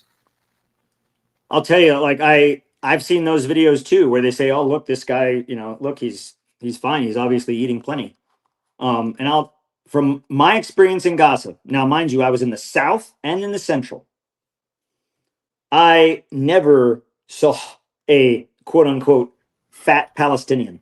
What I did see was starving children scrapping on the ground, shifting through dirt and gravel to pick out pieces of beans one by one, the scraps of which, so they had something to take home to potentially eat, who were emaciated to the point to where, you know, they looked like walking skeletons. I saw fathers carrying, I saw up to one of our sites, a father carrying their child that had died of starvation, like skeleton, to the point where it was just that this child died of starvation. And people say, oh, well, why didn't the father, he's still alive, why did he feed his kid? Well, the adult human body is much more resilient in holding up against malnutrition than a small child. And when you consider dysentery, diarrhea, hepatitis A, all these other things that are killing besides just the starvation, and you add on top of that malnutrition, and not, you know, when a child is shot, gunshot, and they don't have proper nutrition, they don't heal. I mean, it's disgusting that people say that. It disgusted me as an American when Ambassador Huckabee said there is no starvation happening in Gaza. That sickened me as an American. And even the day before that, Donald Trump even said, who is, you know, not the scholar extraordinaire, who even said, yeah, definitely looks like there's starvation going on in there. Like, yeah. And then Huckabee says, oh, there's no starvation, and we're supposed to trust him? We're supposed to trust the guy that last week invited a known, convicted, not known, but tried and convicted. That dude spent 30 years in prison. A convicted spy who was spying on the United States to provide intelligence to Israel, as you mentioned. And Huckabee invites him to his office in Jerusalem. Why?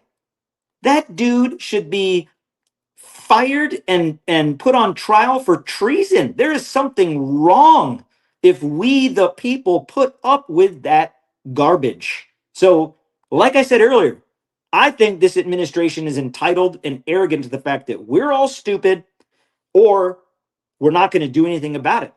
We're not stupid, but the thought that we're not going to do anything about it to this point in history, as of the 28th of November, 2025, we've largely shown that to be true.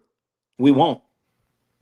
Yeah, totally. And here's my last question: that you've given us so much good information and so much important perspective, I think, to at least weigh or consider, regardless of where you stand on these issues. But here's the last question. I think it's maybe the most important.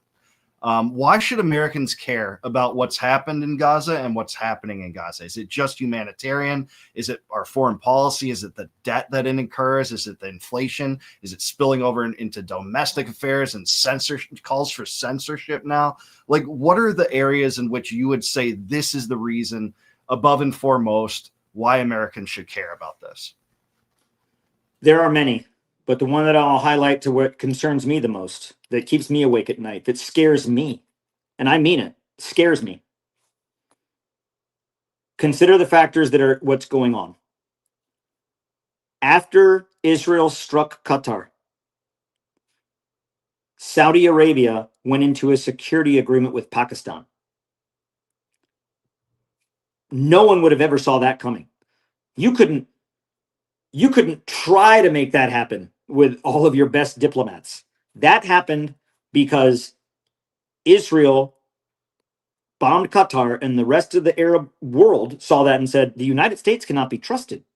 So now you have Arab nations, Jordan, Saudi Arabia, Egypt, Pakistan, somewhat northern Levant, but part of that region, turning to China and Russia for partnership.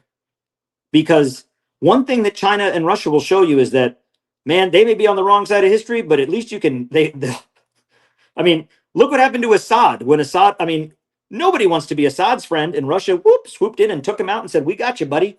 At least they're ride or die buddies, right? We're not. Qatar pays the United States billions of dollars for security. We have our largest military base in the Middle East is in Doha. I've been there.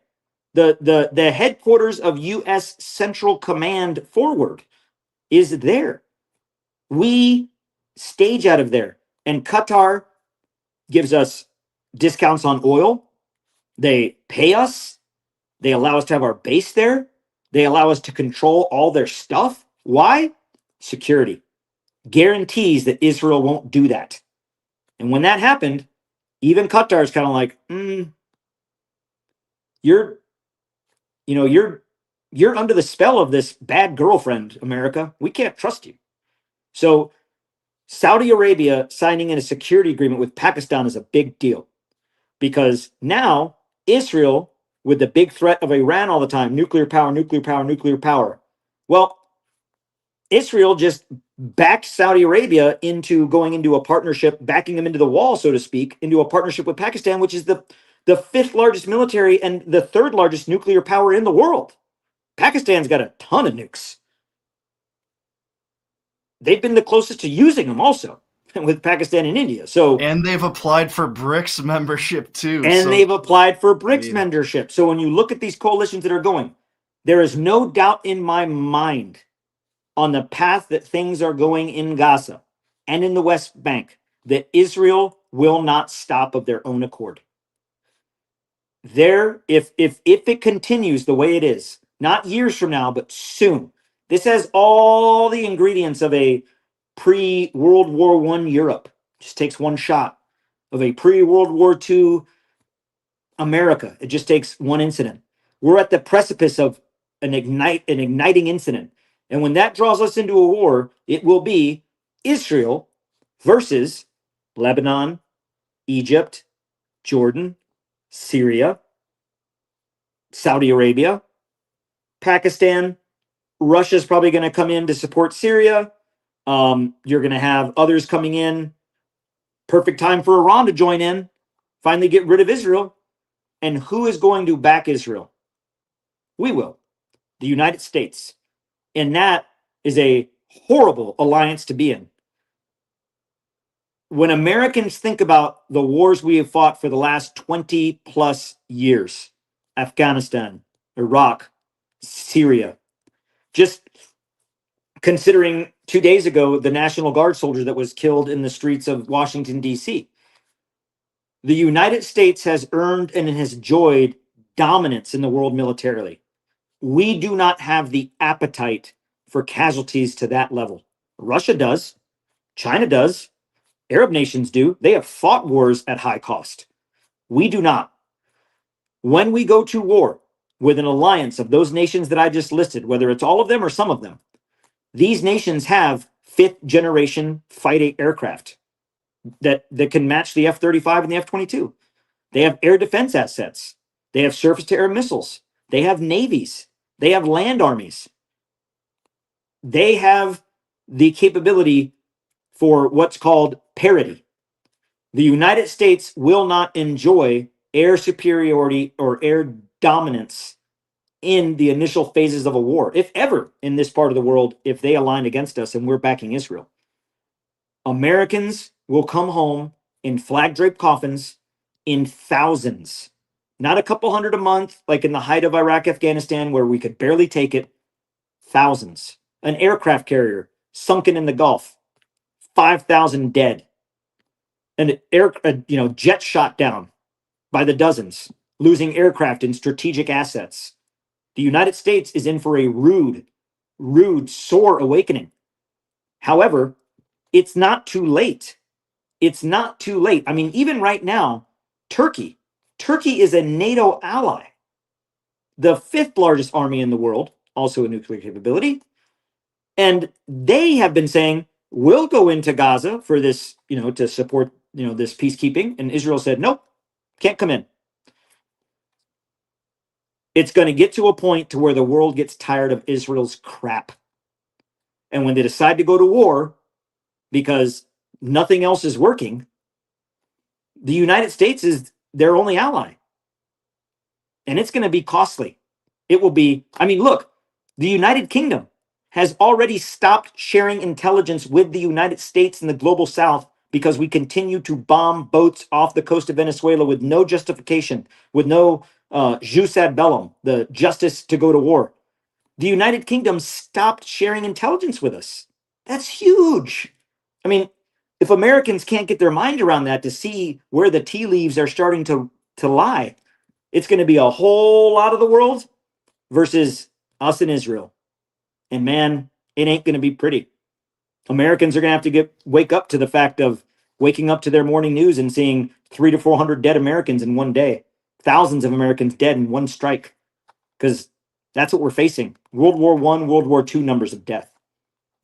Yeah, it's just such a dreadful scenario, and I'm so glad you brought up World War I, because that really was the worst manifestation up until that point of entangling alliances in U.S. history. That's what sparked the Great War, really, right? Yep. And then we've seen that happen time and time again, and it seems to me that there's no toxic entangling alliance quite as destructive to the United States and our internal concerns, if you really believe in America first ideology, than this relationship with Israel. And it doesn't seem like the U.S. ever puts leverage against Israel. And to the contrary, it actually seems like Israel exercises more leverage over our government through AIPAC and the Israel. I don't think it's always been that way. I don't think it's always been the pit bull pulling the chain. I think for a while we've allowed Israel to be this pit bull in the Middle East and do what we wanted and do our bidding.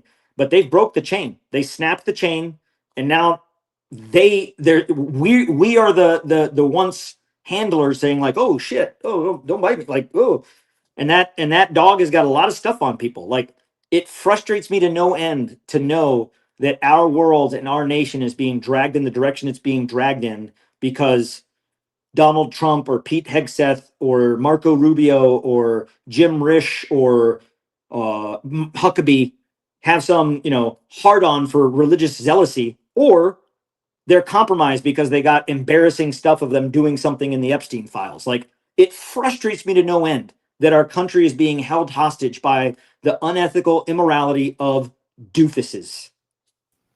Yeah, amen. And I'll let you go, Tony, but I just want to say one thing is usually when I talk about people I truly look up to, it is people that I think tell the truth when it's most controversial to do so. I think that was true of people like, Ron Paul, and even going back as far as Thomas Paine, who I've written a biography on, and doing it even at great risk to themselves when it really put them imperiled to do so. And I think you're one of those people. I think that I view you as someone like Edward Snowden and Julian Assange, who really told the truth when it was most relevant, most necessary for people to hear. And I just want to thank you for that and telling us your story here. I just have the utmost respect for you in every single way. And I just want to thank you for that. And I'll also ask you, like, how can people follow you? What are you doing next? Is there anything that people can do to support you or look out for what you're doing next? I don't have any social media of my own, so I would just encourage anyone out there to, watch like platforms like yours, because you do a lot of episodes that have a lot of good information to keep people informed. So watching platforms like yours, watching others, we have to get away from getting our sources of information from legacy media, because they're not honest. I mean,